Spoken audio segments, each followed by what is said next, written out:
सब आ गए ना?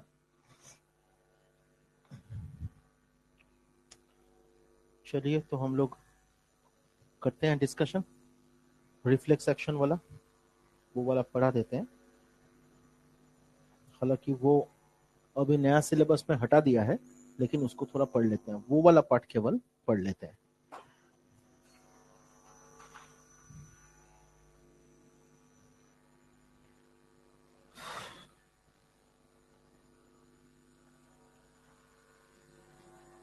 क्या?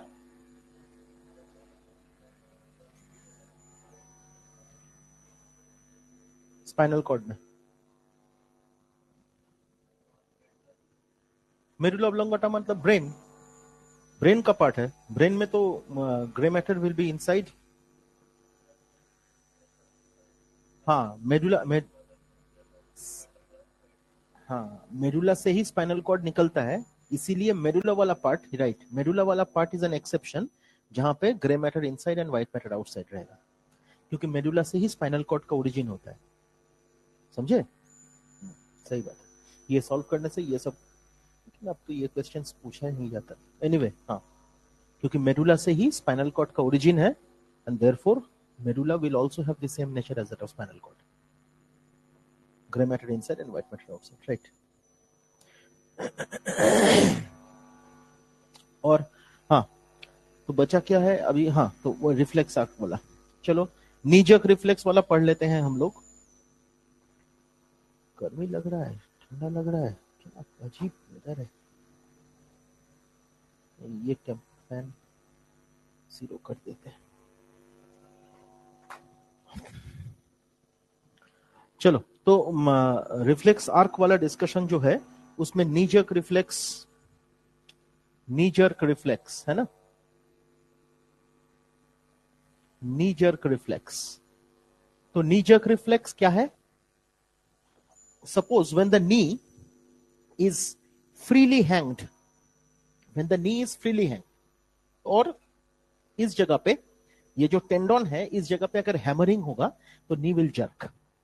So this is an unconditioned reflex. I told you yesterday about conditioned and unconditioned reflex. Conditioned reflex में experience से reflex आता है, लेकिन unconditioned reflex do not require any experience beforehand. तो reflex में it's an unconditioned reflex.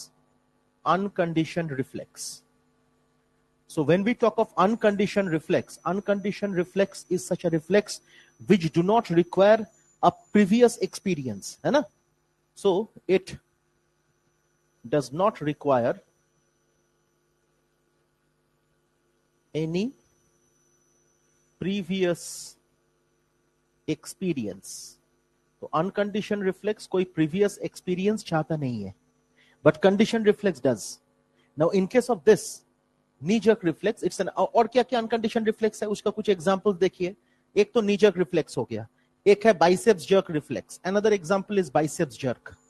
Biceps jerk भी एक reflex होता है कि इस जगह पे अगर हैमरिंग हो तो ये भी जर्क करता है, so that is biceps jerk reflex. Very much in the same वे, जैसे कि प्लांटर रिफ्लेक्स कहते हैं, जैसे कि ये पैर को अगर हम लोग एक हॉकी स्टिक लाइक, हाँ, तो इधर से लेके इधर तक अगर करेंगे, ऐसे करेंगे, स्क्रैच करेंगे, तो पैर ऐसा होगा, है ना।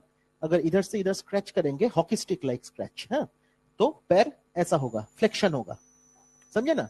those who have not learned to walk, that means newborn, उन लोगों का अगर ऐसा करोगे तो that is extension, that is normal for them। लेकिन चलना जो शुरू किया है, मोटर न्यूरॉन डेवलप किया है, उन लोगों के लिए that will be a flexion। अगर बड़ों में फ्लेक्शन के वजह एक्सटेंशन हुआ, that is disease, that is disease। और न्यूबॉर्न में अगर एक्सटेंशन के वजह फ्लेक्शन हुआ, that is disease। ठीक है, तो this is a kind of reflex, this is called plantar reflex. तो प्लांटर फ्लेक्शन हो रहा है, तो प्लांटर रिफ्लेक्स है ये, this is also an unconditioned reflex.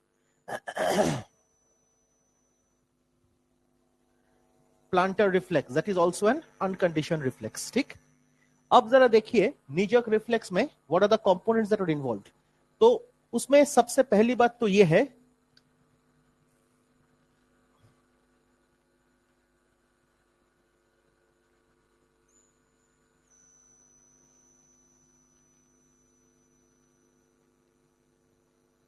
Suppose is the fit, है ना, लेग, ये तो समझ में आ ही रहा है। तो ये जो लेग है इसमें मसल्स के बारे में अगर बात करें, so there are two muscles, एक ऊपर वाला and this one is the next one. So this is called quadriceps femoris and this one is called hamstring. This is called quadriceps femoris and this one is called hamstring. So this muscle is quadriceps femoris.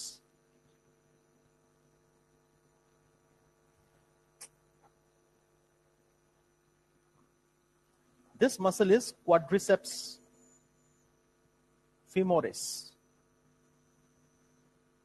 and that is hamstring.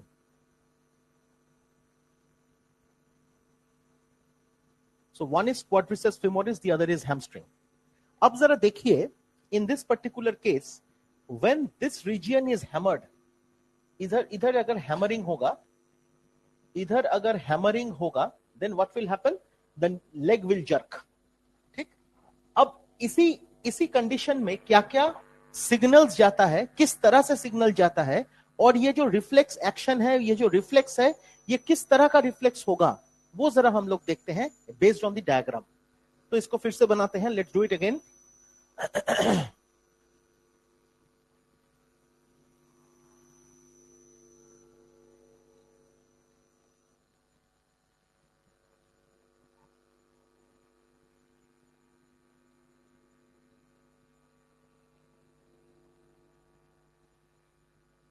So in this case, so this is the muscle. Here is again the muscle. अब जरा देखो, this is the spinal cord, the cross section.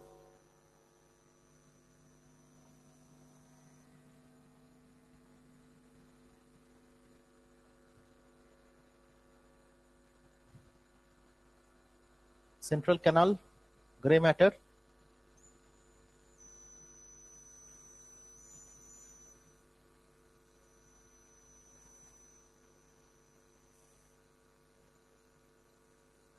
ये अच्छा question पूछा आज ये कि spinal cord में आई टोल्ड कि grey matter is inside and white matter is outside. Brain में white matter is inside, grey matter is outside. लेकिन सिंस मेडुला से स्पाइनल कॉर्ड आता है, spinal cord originates from the medulla, therefore medulla has a separate peculiarity, that is medulla का distribution is like spinal cord, that is grey matter is inside and white matter is outside. बहुत दिन बाद ये question किसी ने बोला तो याद आ गया, अच्छा लगा. चलो, तो ये जो है, तो दिस इज, कल आपको पढ़ाया था मैंने anterior horn cell, anterior horn cell. This is lateral horn cell.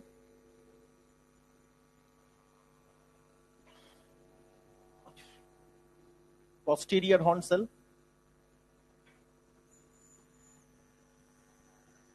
This is the central canal. And here goes, this region is the dorsal root ganglion of the spinal cord. This region is the dorsal root ganglion of the spinal cord, है ना? And here is a neuron which is actually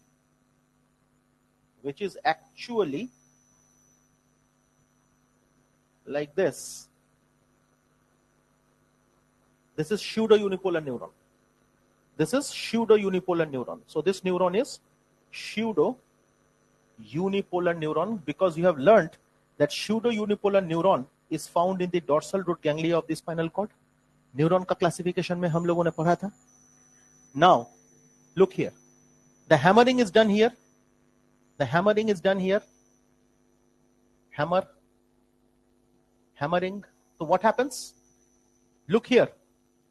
यहां से एक afferent neuron will enter into the spinal cord. This is the afferent neuron or the sensory neuron. So this neuron is the sensory neuron or the afferent neuron. जब ये enter कर रहा है spinal cord में, देखो it touches the pseudo-unipolar neuron. pseudo-unipolar neuron को touch करते हुए वो आएगा. पिक्चर में एनसीईआरटी में वही है. अब जरा देखिए, जब वो अंदर जाएगा, इससे दो चीज होगा. देखो ध्यान से एवरीवन, ये जो एफरेंट और मोटर न्यूरॉन आएगा, ये जो एफरेंट और मोटर न्यूरॉन आएगा, ये जो मोटर न्यूरॉन है, this motor neuron will directly supply this motor neuron or the efferent neuron will directly supply the quadriceps femoris. तो quadriceps femoris से सिग्नल लेके गया और एक मोटर न्यूरॉन सप्लाई किया क्वाड्रिसेप्स फेमोरिस को, ठीक. Very much in the same way there will be another interneuron and from here another motor neuron will be supplying the hamstring. This is another motor neuron which is supplying the hamstring. So this is motor neuron or efferent neuron number 2. तो इसका नाम दे देते हैं. Suppose this one is neuron number 1, this is neuron number 2, this one is neuron number 3, this one is neuron number 4. Am I clear? So देखो signal दिया इधर, hammering हुआ इधर, इधर से सेंसरी न्यूरॉन पहुंचा to the centre. From here the motor neuron directly comes and supplies the quadriceps femoris only, and another motor neuron which is taking the signal from this one is what? Interneuron. From the interneuron it is taking the signal and this motor neuron is supplying the hamstring. NCERT का बड़ा जबरदस्त picture है ये, और ये picture NCERT अगर नहीं पढ़ेगा कोई तो इसका आंसर नहीं कर पाएगा. My dear students who are present in online, उन लोगों के लिए भी एक चीज कहना है माय डियर स्टूडेंट्स. तो this is very very important कि किस तरह से डिस्ट्रीब्यूशन के बारे में दिखाया गया. सो इसमें किस तरह का रिफ्लेक्स आर्क है. There are two types of reflex arc. So there are two reflex arcs. There are two reflex arcs. Reflex arc number 1, arc number first देखो, quadriceps femoris. Quadriceps femoris is the receptor. From this quadriceps femoris, signal number, neuron number 1, sensory neuron 1 goes to the center.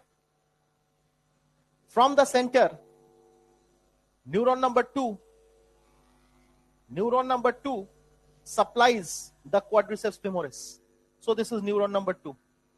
So quadriceps femoris से center से neuron number 2. So this is a monosynaptic reflex arc. देखिए एक ही synapse involved है. So it is a monosynaptic reflex arc. So the first reflex arc that I have mentioned here, it is a monosynaptic reflex arc. Monosynaptic reflex arc. So this is a monosynaptic reflex arc.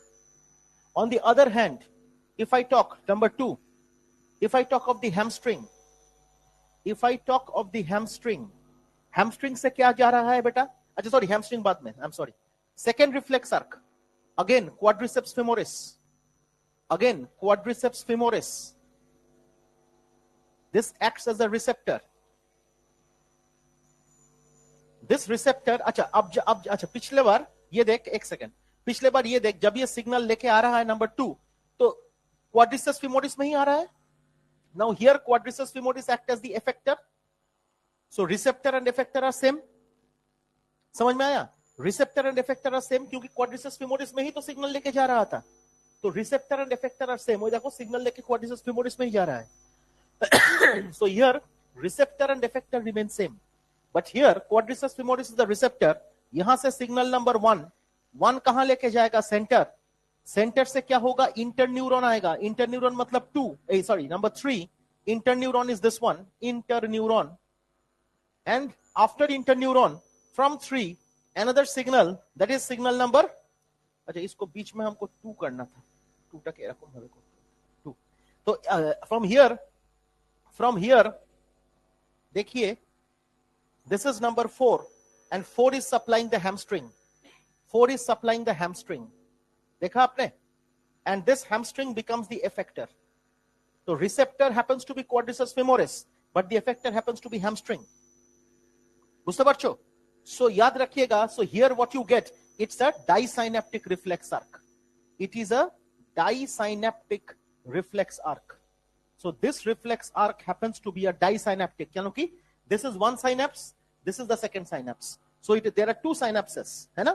So it's a disynaptic reflex arc. In general, knee-jerk reflex is a polysynaptic reflex arc. In general, अगर दोनों को मिला के बात करें, in general, the knee-jerk reflex is a polysynaptic reflex arc. एक second. The knee-jerk reflex involves a polysynaptic reflex arc. हाँ बोलो, बताओ. 1, 2 and 3 synapses. Poly more than 2 is poly. More than 2 को हम लोग poly कहते हैं, समझे? So it's a polysynaptic reflex arc. Now ध्यान से देख, what is the action that is created on the quadriceps femoris? तो ये जो सिग्नल आके quadriceps femoris को सप्लाई कर रहा है, इसके एक्शन क्या है? That is contraction of quadriceps femoris. So in this case, in the first case, है ना, it results effector जो है इसका क्या होता है? Contraction. समझे? In the second case, hamstring जो है इसका extension. Hamstring का हो रहा है extension. I mean to say, ध्यान से देख, जब इधर हिट करेगा तो this is like this, so this has to contract, और इस contraction को sustain करने के लिए this has to extend. अगर इसका extension नहीं हुआ तो ये फट जाएगा, it will tear. Am I clear? So ध्यान से देख, अगर हर एक synapse में synaptic delay होता है, there is loss of time. At every synapse there is loss of time. Now you see in the first reflex arc, the time taken is comparatively less because it has only one synapse. In the second reflex arc, the time taken is more. It has 2 synapses. समझे? When the neuron transmitter passes to the synapse, so it's a time taking process. So that is called synaptic delay. Now the synaptic delay is less in the first reflex arc because it has only one synapse. But in the second reflex arc, there are 2 synapses. Therefore, the synaptic delay is more, and therefore contraction of the quadriceps femoris occurs first. उसको sustain करने के लिए extension of the hamstring. Am I clear? Am I clear? And that is the uniqueness of this particular reflex arc. इस reflex arc का uniqueness यही है. ऐसा बहुत कम reflex arc होते हैं जिसमें ऐसे peculiarities है. तो हमेशा याद रखिएगा, whenever we are talking of the knee-jerk reflex in general, my dear students, तो knee-jerk reflex में 2 reflex arcs होंगे. Reflex arc number 1, that is quadriceps femoris, sensory neuron, center, motor neuron, quadriceps femoris, resulting in the contraction of quadriceps femoris. समझ में आया? That is the first reflex arc जिसमें केवल one synapse is involved. Number 2, there is another reflex arc जहां पे quadriceps femoris affect, quadriceps femoris receptor, वहां से sensory neuron, center, interneuron, motor neuron supplying hamstring, which results in extension of the hamstring. So one is contraction of the quadriceps femoris, one is the extension of the hamstring, and ultimately one एक contraction हो रहा है, एक extension हो रहा है, उसके वजह से क्या हो रहा है? It is said to be a contralateral reflex arc. Contralateral मतलब एक का contraction, एक का extension, तो reverse action happening. 2 reflex arcs giving 2 different reverse actions. So this is called contralateral reflex arc. समझ में आया? Contralateral reflex. तो contralateral क्यों है? Because इसका contraction हो रहा है, इसका extension हो रहा है. So 2 reflex arcs are involved. Now it is also in general a polysynaptic reflex arc because there are almost 3 synapses. There are 3 synapses involved. And remember one thing, the contraction of the hamstring occurs first. The contraction of the hamstring, of the quadriceps femoris, quadriceps femoris occurs first, whereas the extension of the hamstring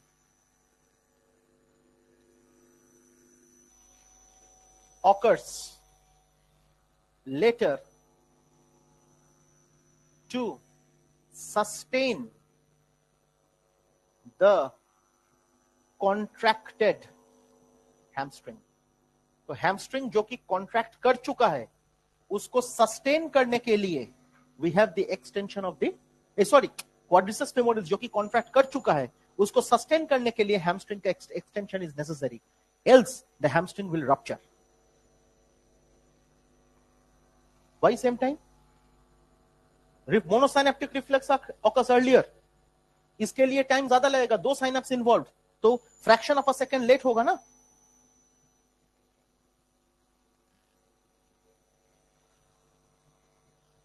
what that will take fraction positive sustain, उसका contraction पहले ही होगा, उसको sustain करने के लिए इसका extension होगा। फर्स्ट इसका कॉन्ट्रैक्शन, इसके रेस्पॉन्स पे इसका एक्सटेंशन, तो response takes a little bit more time then the action. समझ में आया? Target is the contraction of the quadriceps femoris, ये कॉन्ट्रैक्ट करेगा, नाउ कॉन्ट्रैक्टिंग, सो इसको सस्टेन करेगा, तो इट इज एक्सटेंडिंग। तो extension will take some bit more time then the contraction, और नेचुरली बिकॉज इसका साइनेप्टिक डिले कम है, इसका साइनेप्टिक डिले ज्यादा है, ठीक।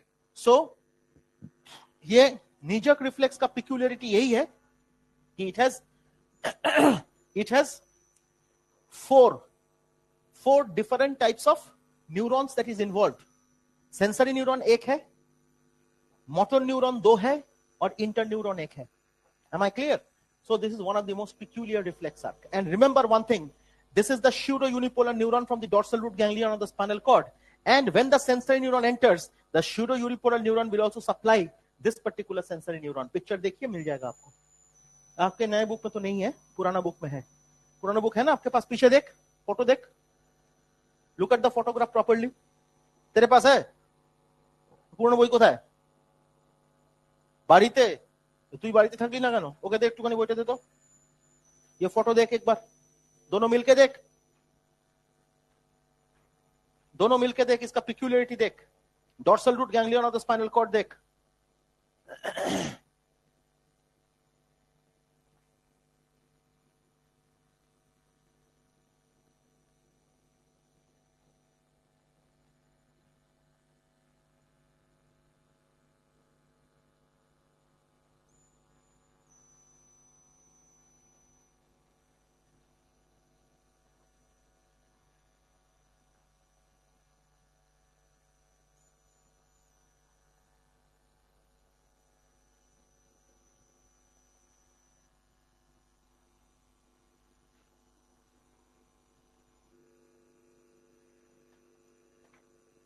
ठीक है? Is it okay, my dear students?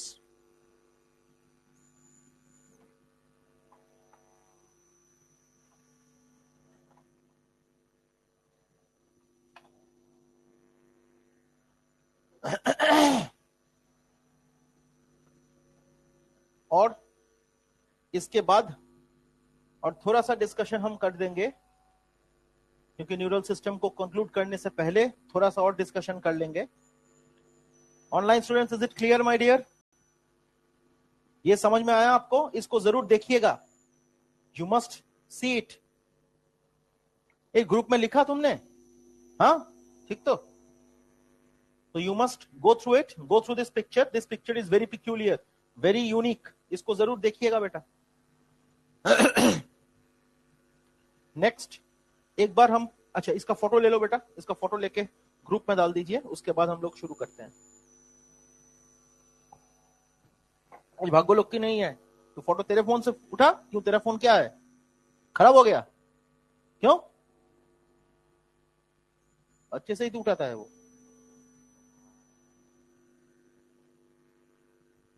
कितना कॉस्टली फोन है फिर भी खराब हो गया क्या? कैटरपिलर खबर की तौर, ठीक है चीज। और Kenneth, how are you? Are you studying? When you go home, then you study. When is your next exam scheduled? 20th. क्या है सिलेबस में? चलो हो गया, आज 12 तारीख है, 12th है ना आज, तो 12th में हम लोग कंप्लीट कर देंगे सिलेबस। उसके बाद we will proceed to chemical coordination integration। क्या क्या क्या?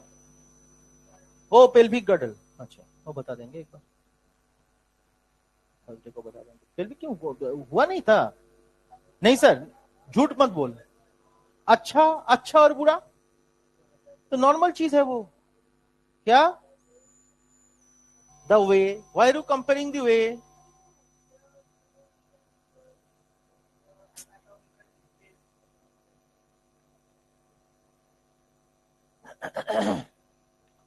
अच्छा ये हो गया, इसका फोटो क्या कहते हैं इसको, इरेज कर दे इसको।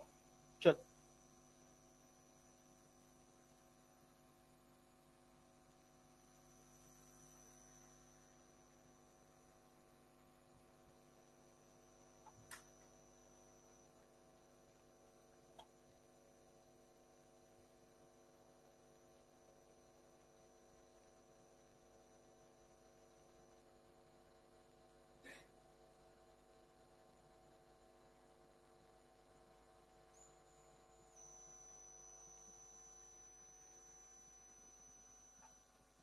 आज अंकित सर आप लोग का डबल लेंगे,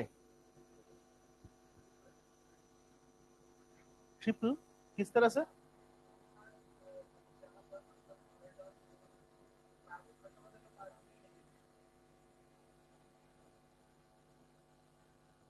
बढ़िया है, फिजिक्स होगा,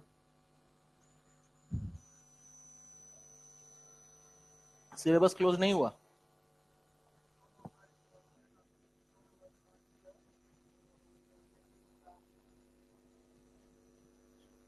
electric flux like pelvic girdle.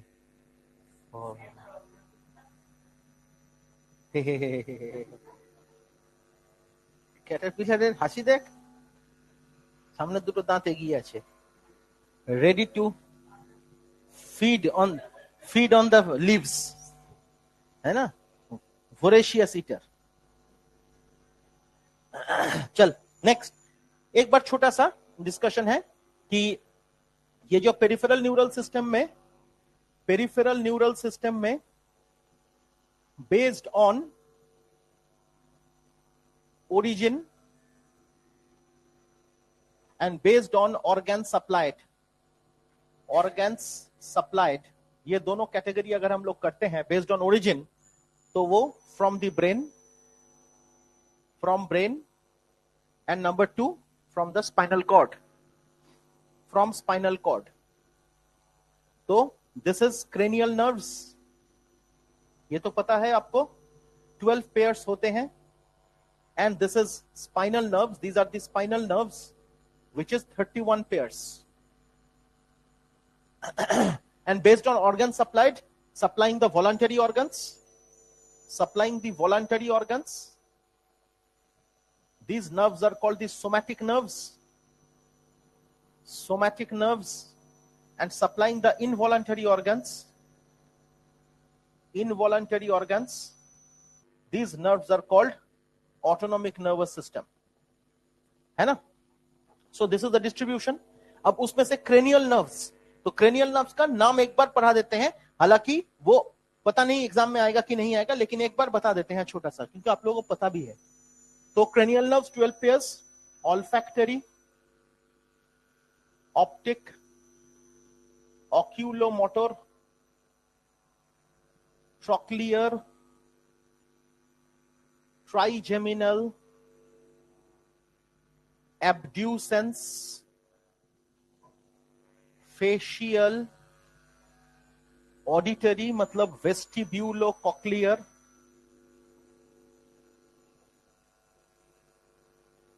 glossopharyngeal,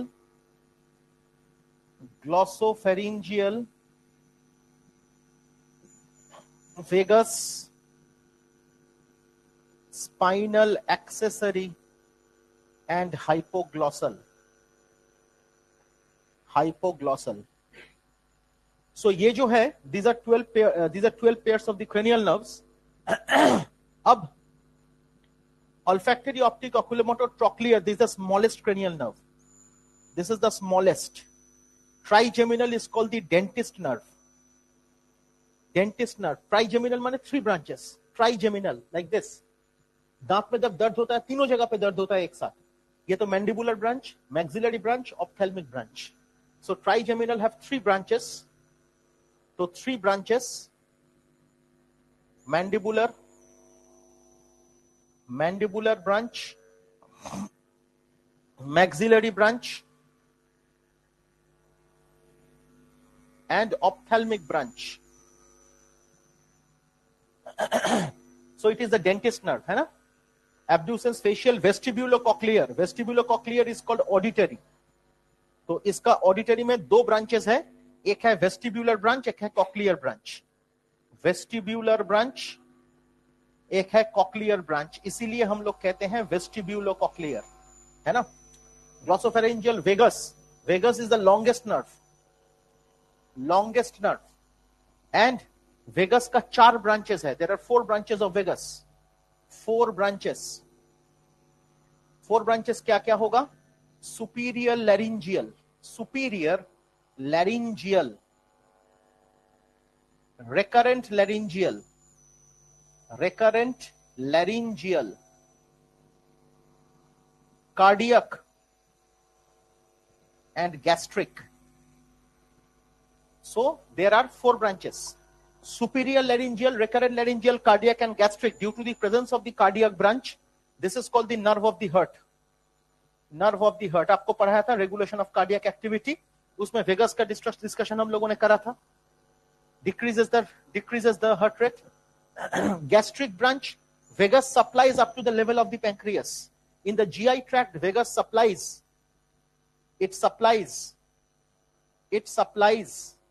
up to the level of the pancreas. तो वेगस हमेशा सप्लाई करता है up to the level of the pancreas. Pancreas का लेवल तक ये सप्लाई करेगा. Next, superior laryngeal, recurrent laryngeal. This basically includes respiratory system. So includes larynx कहाँ है? Respiratory system में है, and respiratory system deals with air. So includes respiratory system,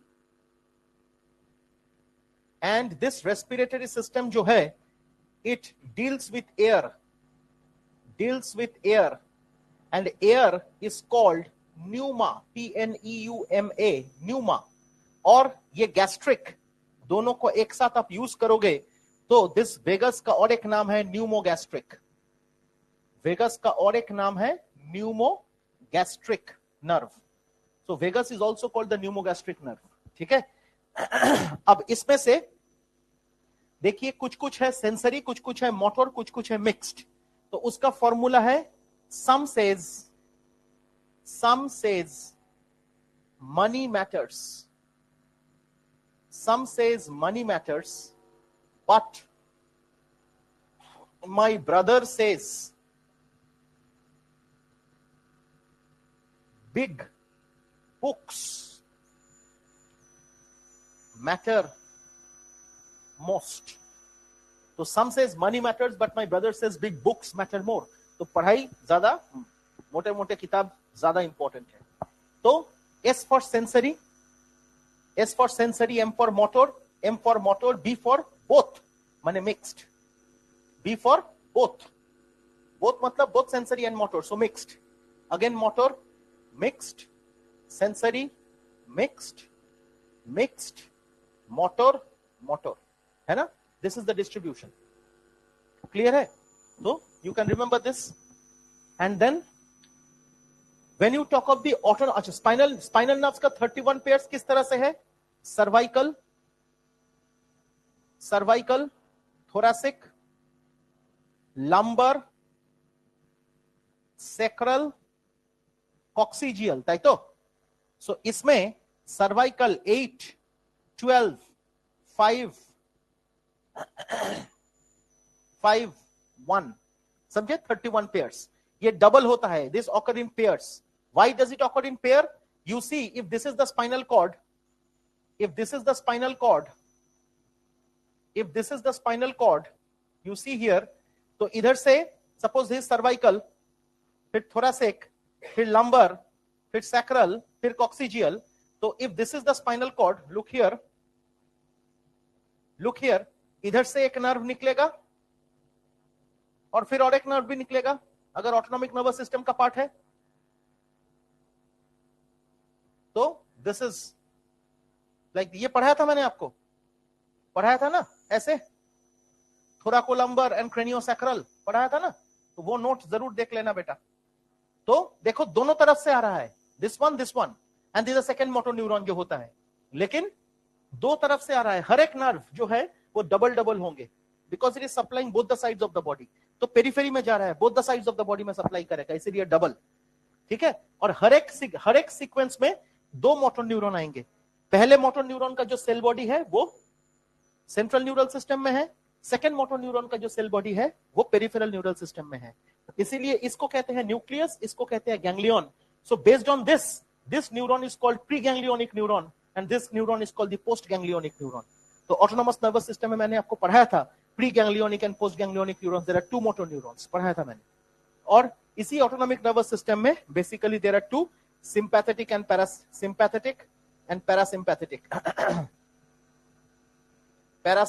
Sympathetic nervous system is also called thoracolumbar nervous system. और parasympathetic is also called craniosacral nervous system, है ना। तो thoracic vertebra में thoracic nerve जो निकलेंगे ये और लंबर न्यूरॉन्स, इसको मिला के होगा सिंपैथेटिक। और ब्रेन का जो न्यूरॉन्स है, माने क्रेनियल नर्व्स का कुछ न्यूरॉन्स है वो, और सैक्रल नर्व्स का कुछ न्यूरॉन्स, सैक्रल नर्व्स का कुछ न्यूरॉन, ये मिला के होगा पैरासिम्पैथेटिक। तो क्रेनियोसैक्रल एंड थोरैकोलंबर, ये मैंने आपको पढ़ाया था, है ना। और मैंने आपको ये भी पढ़ाया था कि क्रेनियोसैक्रल है तो सम क्रेनियल नर्व्स आर इन्वॉल्व्ड, है ना, सम क्रेनियल नर्व्स आर इन्वॉल्व्ड। और कौन कौन सा क्रेनियल नर्व्स इन्वॉल्व्ड है उसके बारे में मैं पढ़ाया था आपको, of vagus formula, of vagus जो कैपिटल लेटर है, मतलब this is the third neuron. Third neuron मतलब ऑक्यूलोमोटर, देखो ऊपर से ऑक्यूलोमोटर, ये नर्व इन्वॉल्व्ड है। फिर उसके बाद एफ तो एक ही है, दैट इज फेशियल, वी तो एक ही है, दैट इज वेगस, और जी एक ही है, दैट इज ग्लॉसो, है ना। तो these are the cranial nerves, these are the cranial nerves which are involved in the parasympathetic neural system or nervous system. बुझते बच्चों, तो ये मैंने आपको पढ़ाया था रेगुलेशन ऑफ कार्डियक एक्टिविटी में, तो इसको जरा ध्यान से देख लीजिएगा, दिस इज इंपॉर्टेंट। जस्ट इसको एक बार बता दिया मैंने, पहले भी पढ़ाया था देख लीजिए।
देख लीजिए बेटा, इसका फोटो ले लीजिए, डन करिए, ये पहले भी पढ़ा चुके हैं हम।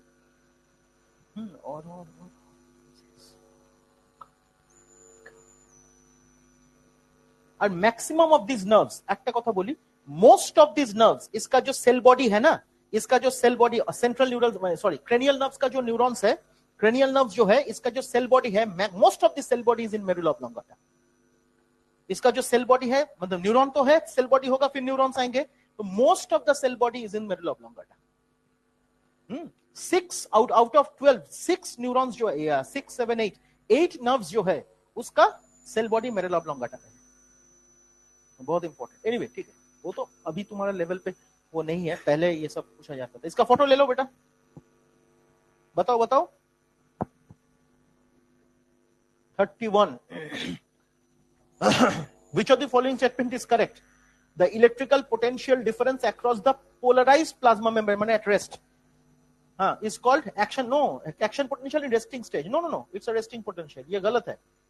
Sodium ion is responsible for generating an action potential. Yes. The impulse is action potential. Yes. Nerve impulse के बारे में बात किया गया। B and C तो होगा, इस करेक्ट पूछा है तो ऑप्शन 2 क्या आंसर है? 31 ऑप्शन 2 ही तो है। क्या प्रॉब्लम है बोलो, कौन सा?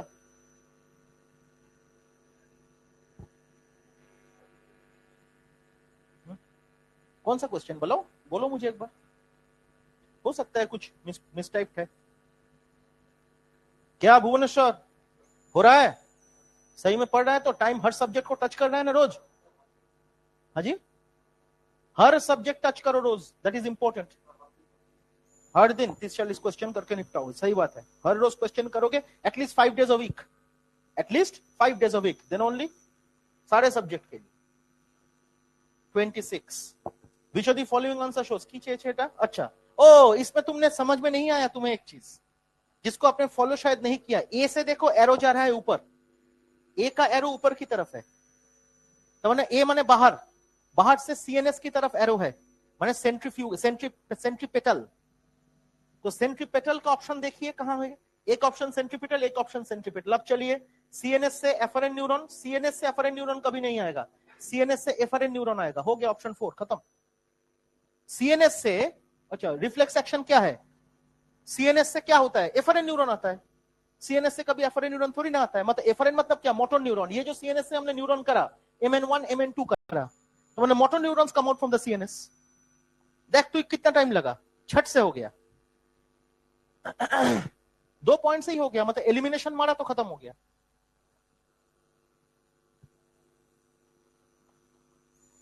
Four, question number 4, which structure is not found in white matter, not found in white matter, white matter, telodendria, dendrons and non migrated axon, cell body, all of the above. Axon telodendria, axon terminal, axon terminal is axon, अब मैंने लिखा था एक जगह पे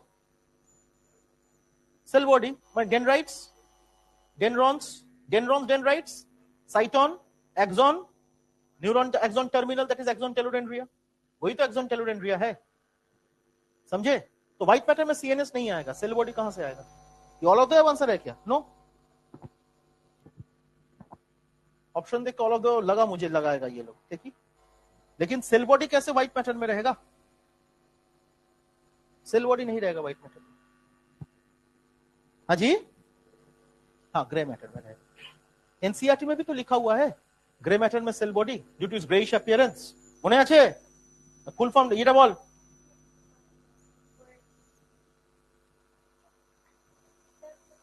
তুই বল আমাকে association এরিয়ার ফুল ডেফিনেশন, এটা তুলে মাথায় মেরে দেবো এক্ষুনি। These are large areas of the cerebral cortex which are neither sensory nor motor but responsible for intersensory functions like communication, memory. Cell body answer करना, समझ में आ गया क्वेश्चन देख के मुझे, तो all of the above answer होगा, answer लिखा है ये वो क्वेश्चन देख के इतना समझ में आ जाता है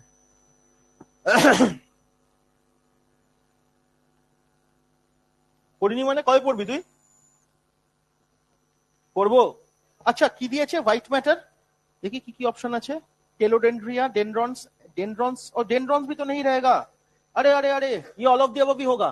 देख देख देख एलिमिनेशन करेगा ना, ये देख dendrons and non magnetic axon लिखा हुआ है, तो डेंड्रॉन्स इंक्लूड कर दिया, डेंड्रॉन्स कभी व्हाइट मैटर में नहीं रहेगा, only the fibres will be there, तो माइग्रेटेड एक्सॉन कंसीडर करना पड़ेगा आपको, ये ऑप्शन देख के आपको एलिमिनेट करना है, क्योंकि डेंड्रॉन लगा दिया ना इसके साथ, तो इसको भी एलिमिनेट करना पड़ेगा, क्योंकि डेंड्रॉन्स कैसे रहेगा, सेल बॉडी अगर नहीं है तो डेंड्रॉन्स थोड़ी ना होगा, और एक्सॉन टर्मिनल तो एकदम नीचे वाला साइनेप्टिक बल्ब वाला पार्ट है ना, ऑल ऑफ द अबव भी आंसर होगा, ऑल ऑफ द अबव भी आंसर होगा।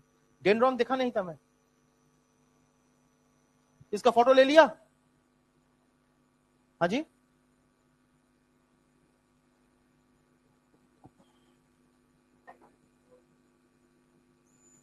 इसके बाद पेल्विक गर्डल लाया है, लैब मैनुअल वगैरह बोला नहीं था, तो केमिकल कोऑर्डिनेशन चालू कर देते हैं, उसके बाद में बोल देंगे, कल नेक्स्ट डे लाओगे तो नेक्स्ट डे बता देंगे हम, मुझे कोई दिक्कत नहीं। क्या आरिश आपको समझ में आया, सीरियसली, ठीक, तो तू पढ़ाई कर रही है, सीरियसली बोल, क्वेश्चन बना रही है, no no no, regular all the subjects होना पड़ेगा, नहीं हो पाता बोल के कोई स्टेटमेंट नहीं होता बेटा, किससे बात करवाना है, सबसे बात करवा देंगे आपको, वो लोग किस तरह से करता था, वो लोग भी तो इंसान है, तू क्यों नहीं कर पा रहा है, टाइमिंग के चलते, मतलब किस बात का टाइमिंग, इधर आने के बाद घर जाने के बाद पढ़ाई नहीं हो रही, इधर जो पढ़ रहा है तू, तो हर सब्जेक्ट जो पढ़ रहा है इसको फुल जाके घर में पढ़ना पड़ेगा क्या, 80% जो क्लास में हो रहा है उसको याद करके ही तो घर जाना पड़ेगा, फिजिक्स में नहीं करना पड़ता है, तेरा केमिस्ट्री वीक है तो केमिस्ट्री में करना पड़ता है, केमिस्ट्री में 1 घंटा लगेगा, इधर अगर 1 घंटा 20 मिनट का क्लास हुआ है तो उधर 1 घंटा लगेगा, और उसके साथ पुराना चीज पढ़ने के लिए और 1 घंटा लगा, 2 घंटा केमिस्ट्री लगा,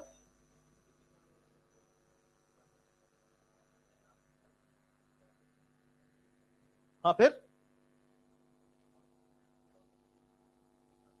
क्वेश्चंस का कितना क्वेश्चन दिन में बनाता है बॉटनी जूलॉजी का,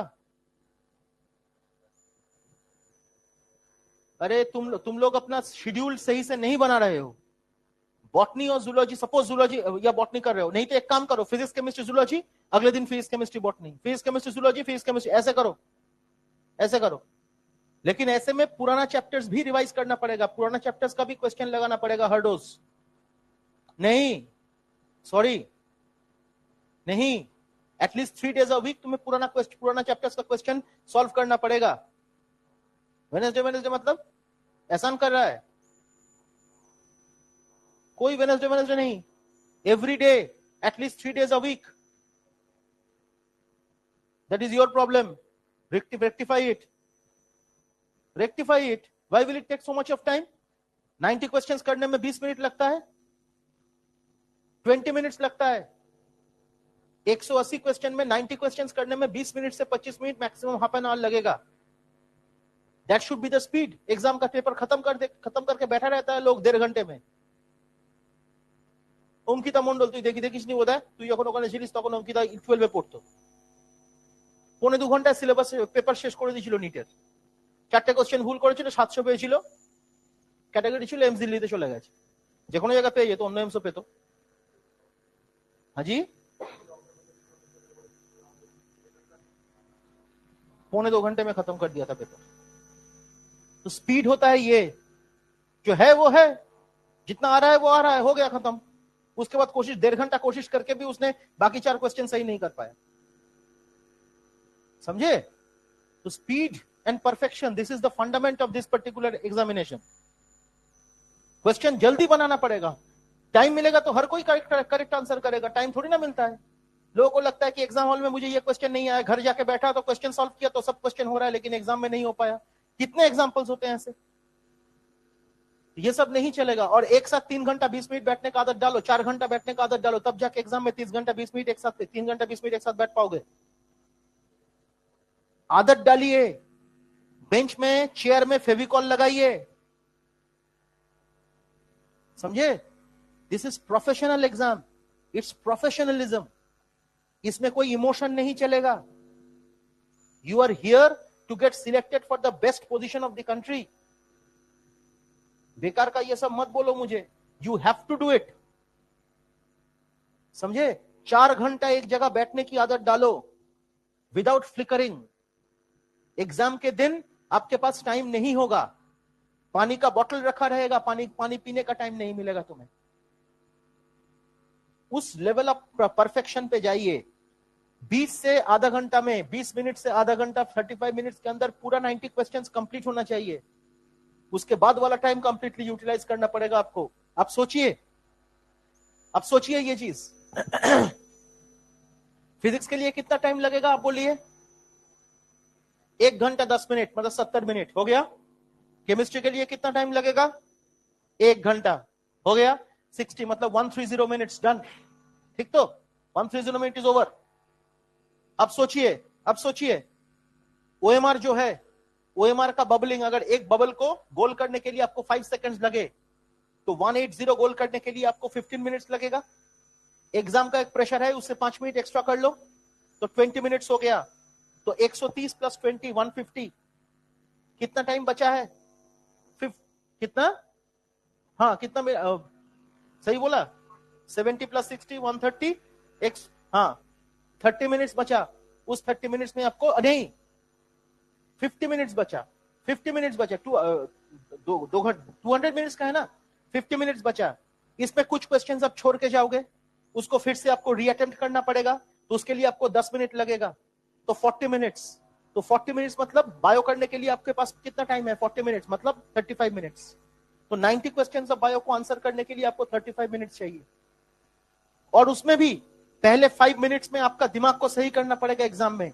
उसके लिए एक विंडो पीरियड रखना पड़ेगा, इन्विजिलेटर बार बार आएगा, डिस्टर्ब करेगा, उसके लिए 5 मिनट तो रखोगे। तो आप हिसाब करके देखिएगा, it is approximately 30 minutes that you are getting for solving biology. तो speed and perfection is the only thing that is required. Professional बनिए।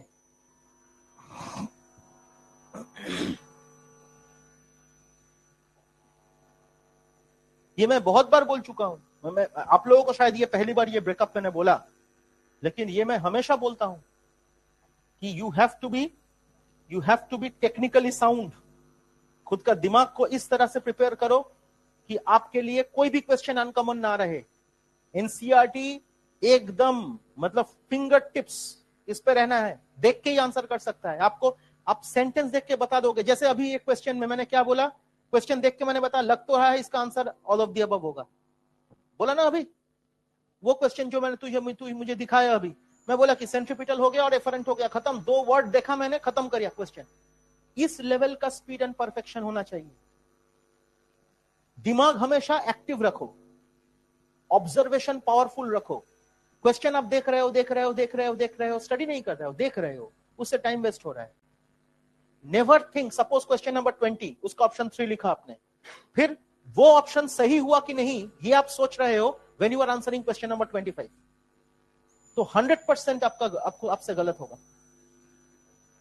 एक और चीज, try to identify after how many questions you are continuously making 2 or 3 mistakes. If it seems that after 40 questions you are making 2-3 mistakes, या after 30 questions you are making 2-3 mistakes, या after 20 questions you are making 2-3 mistakes, तो हमेशा उससे 20 question increase करके practice करना।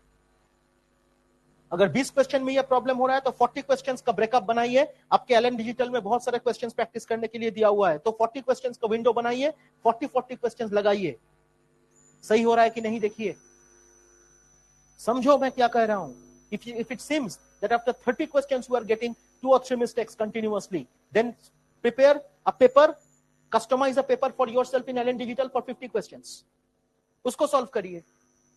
तो जितने questions के बाद आपका 2-3 गलती हो रहा है कंटिन्यूअसली, उससे 20 क्वेश्चन ज्यादा प्रैक्टिस करना होगा। ऐसे 1 हफ्ता प्रैक्टिस कीजिए, फिर नंबर ऑफ क्वेश्चंस इंक्रीज करवाइए। This is the way to improve yourself. हमेशा उस पे रहिए। अगर आप लोगों को हमेशा पढ़ने, एनसीईआरटी पढ़ने में दिक्कत हो रहा है, कभी भी टाइम नहीं मिल रहा है, कुछ नहीं, ऑडियो बुक डाउनलोड कर लीजिए एनसीईआरटी का ऑडियो बुक डाउनलोड कर लीजिए, कान में लगा के सुनते रहिए, क्या प्रॉब्लम है। चला दीजिए घर में, रूम में चला दीजिए, एनसीईआरटी ऑडियो बुक चल रहा है तो आप सुन रहे हो गया। आदत डालिए बेटा। ये जो देवराज जो इसको 710 मिला बीएचयू में है, ऑडियो बुक सुनता था, वो तो इतना टाइम नहीं है। फिर एनसीईआरटी का पीडीएफ निकाला और बीच बीच से वर्ड गायब कर देता था, गायब करके खुद ही फिल इन द ब्लैंक्स बना लेता था। सोच सकते हो, मुझे आके बोलता रहता था। तो दिस इज द अप्रोच। क्या पढ़ोगे, किस तरह से पढ़ोगे, कब पढ़ोगे, ये सब प्लानिंग है। हर रोज हर सब्जेक्ट को हिट करने की कोशिश कीजिए। Physics chemistry zoology, alternate physics chemistry botany, ये करते रहिए। आपको मैं गारंटी देता हूं रिजल्ट आएगा, गारंटी देता हूं। बेटा 25 साल हो गया मेरा पढ़ाते पढ़ाते, स्टूडेंट्स तैयार करते करते। आज मैं भूल ही चुका हूं कि किस कॉलेज में मेरा कौन सा स्टूडेंट पढ़ता है। I forgot. कल ही मुझे याद आया 2 स्टूडेंट का नाम भूल गया कौन सा कॉलेज से पास किया है। तो ऐसा ही होता है। अभी 2 स्टूडेंट कोलकाता है, एक एम्स भुवनेश्वर में पढ़ता है और एक मेडिकल कॉलेज को, दोनों एसएमएस कर रहा है, सर नेक्स्ट मंडे तक we will be here and Bhubaneswar वाला, तो कब मिलेंगे, इधर आएगा बोल रहा है। तो मेरे पास टाइम ही नहीं है, मैं टाइम दे नहीं पा रहा हूं। मैं खुद ही भूल गया, मतलब मुझे बोला कि सर मैं तो उधर था, एम्स भुवनेश्वर। अच्छा तो एम्स भुवनेश्वर में, तो मैं तो भूल ही गया। आप बोले थे मुझे एक गिफ्ट देंगे, कब देंगे आप? अजीब है। ठीक है भाई, मिलेंगे तो देंगे। तो मैं जो बोल रहा हूं, I have seen it all. I have seen it all. I have seen a normal general student getting a rank, not a selection, but a rank. I have seen a student with 360 getting to 673. Ona Kormokar, medical college में है, 2023 ranker. 360 to 673 আমি দেখেছি এটা। 230 থেকে 300 636 से 35 I have seen 2023 ranker.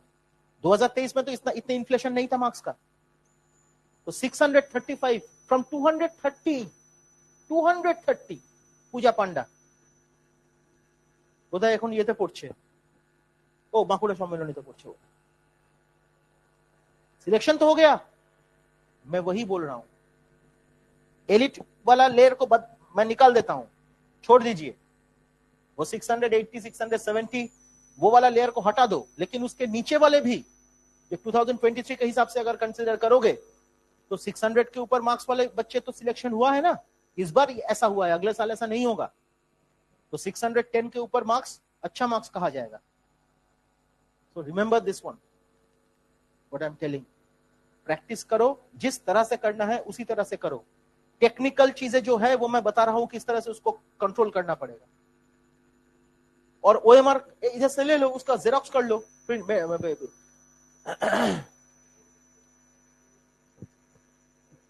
तो print out लेके उसका ये करो, प्रैक्टिस करो, ओएमआर में गड़बड़ ना हो जाए। ऐसा भी स्टूडेंट मैंने देखा है, एक स्टूडेंट था मेरा अग्निश बोल के, बहुत पुराना स्टूडेंट, 2011-12 का बच्चा था, पूरा सीरीज गलत कर दिया था। फिर और एक लड़की थी चारवी डागर, कर्नल अनिल डागर का स्टूडेंट लड़की थी, तो वो कोटा में जब मैं था तो उसमें वो भी ऐसा पूरा सीरीज गलत हो गया था। Suppose question number 30 option C होगा, वो 31 में सी लगा दिया, पूरा सीरीज गलत। तो you have to be very careful. This is an examination of crispness, speed, perfection. आपके पास जब एक पेशेंट आएगा, आप बैठ के सोचना चालू करोगे इसको लेके क्या करेंगे, करोगे क्या? आपको तुरंत एक्ट करना है। तो एग्जाम भी वैसा है। और एक आईआईटीएन के पास अगर कोई प्रोजेक्ट जाएगा, वो तुरंत करना चालू करेगा क्या?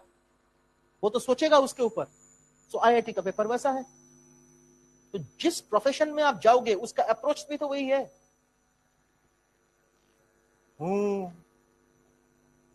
क्या पता चला?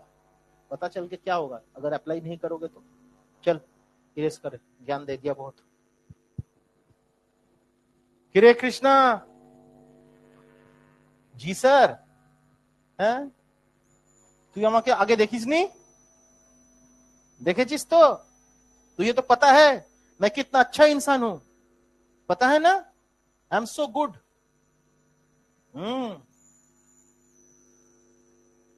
तू तो उस बैच में ही मेरा मूड देखता था ना, तू कोई चेंज है?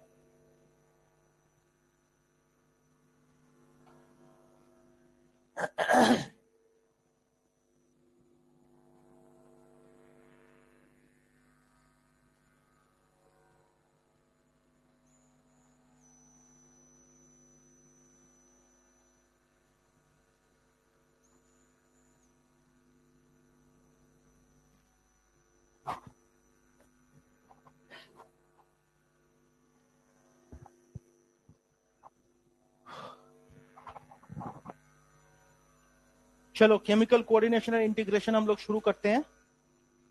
और उसमें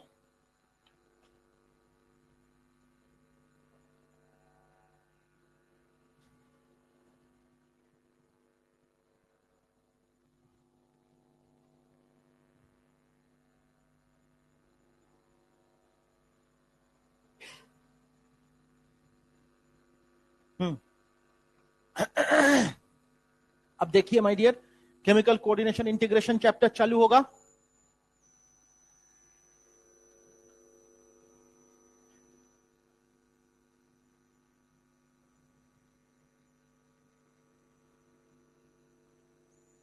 फेज 5 एंड 6 लीडर बैच से आप लोग केवल 2 चैप्टर पीछे हो। उन लोगों का रिप्रोडक्शन, ह्यूमन रिप्रोडक्शन शुरू हो रहा है और एक्सक्रीशन पढ़ाया गया था। आप लोगों का एक्सक्रीशन बाद में पढ़ाया जाएगा और ह्यूमन रिप्रोडक्शन चल रहा है। आप लोगों का केमिकल चालू हो गया, ब्रीदिंग उन लोगों का भी ये है, बाद में भी पढ़ाया जाएगा, तो इसीलिए तो 2 चैप्टर सोचो, the pace and the crispness in which it is done. Follow कीजिए जो मैं बोल रहा हूं, सुनो ध्यान से। I have nothing to prove, सब हो गया इंडस्ट्री में, मुझे सब कुछ हो गया, प्रूफ जो भी है सब खत्म हो गया। अभी सुनो मैं जो कह रहा हूं उसको करो, 100% रिजल्ट आएगा, गारंटी है ये। देखिए, तो केमिकल कोऑर्डिनेशन इंटीग्रेशन में सबसे पहली बात तो ये है, it basically talks of a slow process of coordination that is with the help of chemicals, and these chemicals are called hormones, right? तो हार्मोन्स के बारे में अगर बात करें हम लोग, हार्मोन्स, ये बहुत इंपॉर्टेंट डिस्कशन होने वाला है। तो हार्मोन्स के बारे में अगर हम लोग बात करें माय डियर स्टूडेंट्स, गर्मी लग रहा है, एसी का हवा से ठंडा लग रहा है, जुकाम हो गया, अजीब वेदर। हार्मोन्स के बारे में बात करें तो डेफिनेशन ऑफ हार्मोन्स देखिए एनसीईआरटी में page number 331, non nutrient chemicals, non-nutrient chemicals. Number 2, act as intercellular messengers. Act as intercellular messengers. Number 3, released in trace amounts. So they are non-nutrient chemicals, they act as intercellular messengers and they are released in trace amounts. ठीक है, clear? अब जरा देखिए hormone का definition, मतलब सबसे important चीज जो है, देखिए इसमें किसी जगह पे लिखा नहीं है that they are released from the endocrine glands.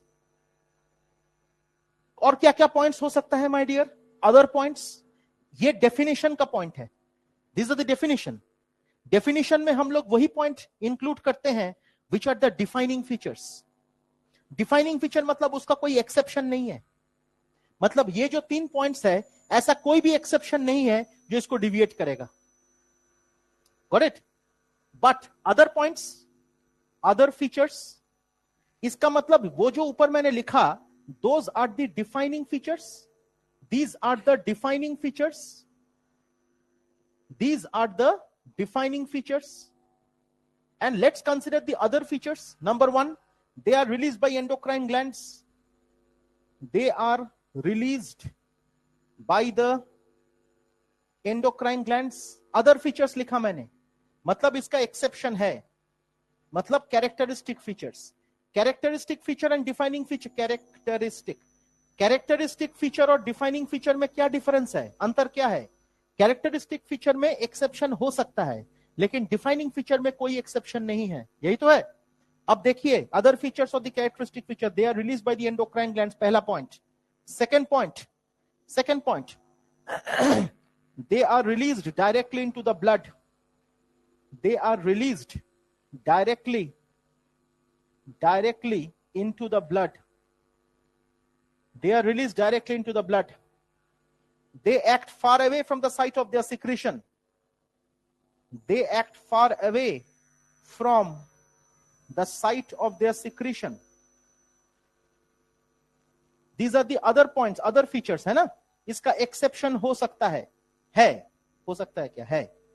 Next, they are metabolized within the liver and excreted via urine. They are metabolized within the liver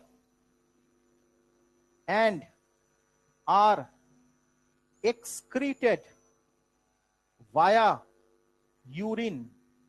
They are metabolized within the liver and are excreted via urine.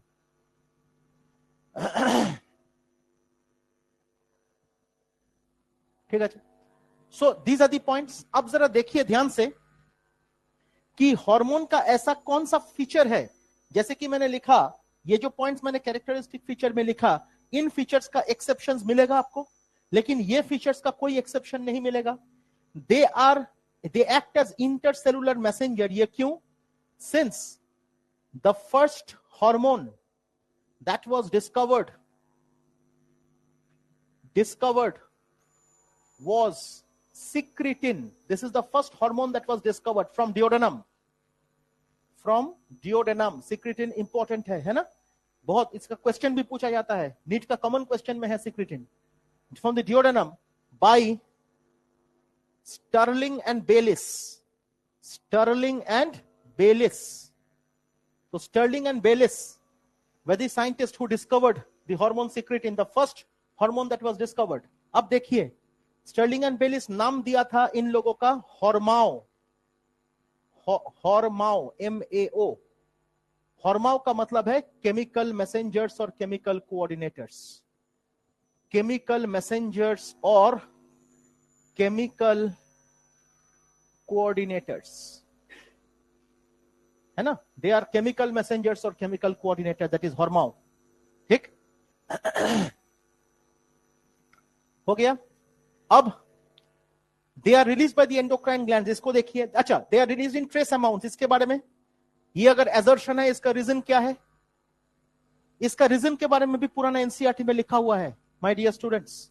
Page number 153 पुराना किताब में page number 153 देखो, life living state के paragraph में ऊपर से 6 line नीचे आपको मिलेगा हार्मोन का यूनिट नैनोग्राम्स पर एमएल। देखिए, since its unit is in nanograms पर एमएल, तो नैनोग्राम्स पर एमएल क्या होता है? कम ट्रेस अमाउंट में निकलता है, इसलिए तो इतना छोटा यूनिट है इसका, समझे? सो एनसीईआरटी का लाइन ही कॉपी किया मैंने in order to answer the reason for the assertion trace amounts non nutrient chemicals। अगर ये assertion है, इसका रीजन क्या होगा? इसका रीजन है there is no hormone from which nutrition is derived। there is no hormone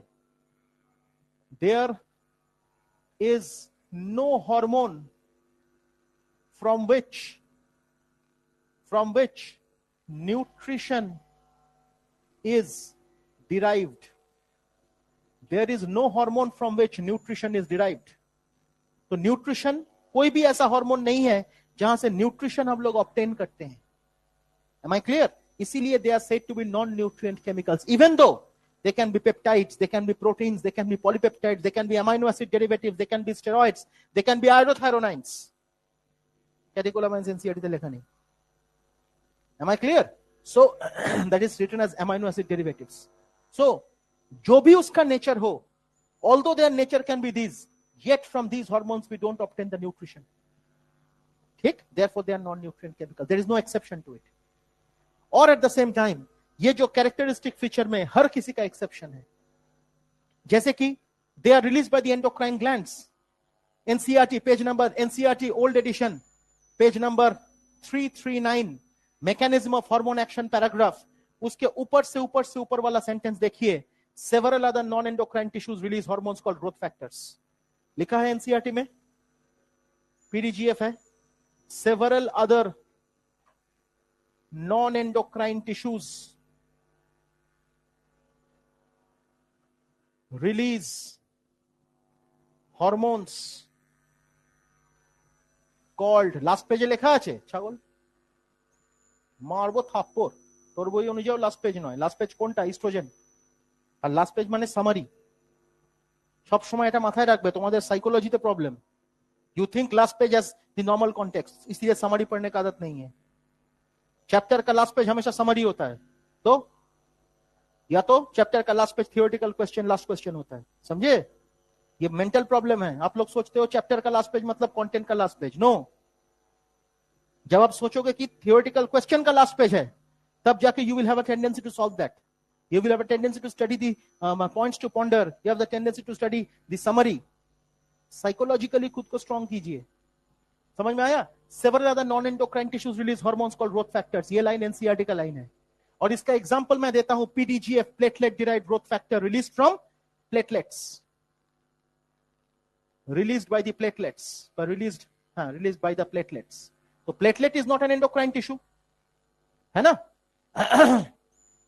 eight the same time hypothalamus is non endocrine, उसमें थोड़ी ना एंडोक्राइन टिश्यू है वो, उसका न्यूक्लियस से हार्मोन्स रिलीज होता है। So number 2 is hypothalamus। Another example is hypothalamus। समझे? तो आज ये पहला वाला पार्ट पढ़ा दिया, अगले दिन पेल्विक गर्डल वाला जो भी बोल रहे हो वो करवा के फिर इसको कंप्लीट करेंगे। जीआई ट्रैक्ट में ऐसा नहीं है।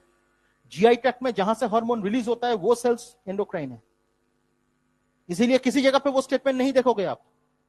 GI hormone, suppose gastrin, released from the G cells of stomach. G cells are endocrine cells। বুঝতে পেরেছো? চলো, থ্যাংক ইউ।